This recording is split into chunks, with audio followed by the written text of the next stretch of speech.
कहूंगा मुझे इमरान रियाज के ऊपर आज खौफ आ रहा है कि बार बार जब अदालत बना रही है उसको क्यों नहीं सामने लेके आ रहा है।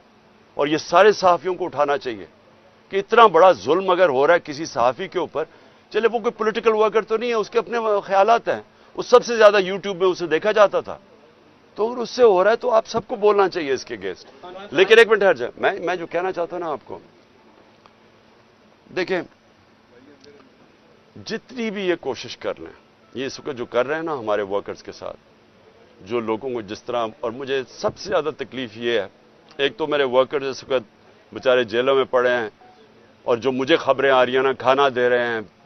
गर्मी के अंदर, उन्हें थोड़ी सी जगहों के ऊपर बंद किया हुआ है, अदालतों में इन्हें उनको प्रोड्यूस कर रहा है।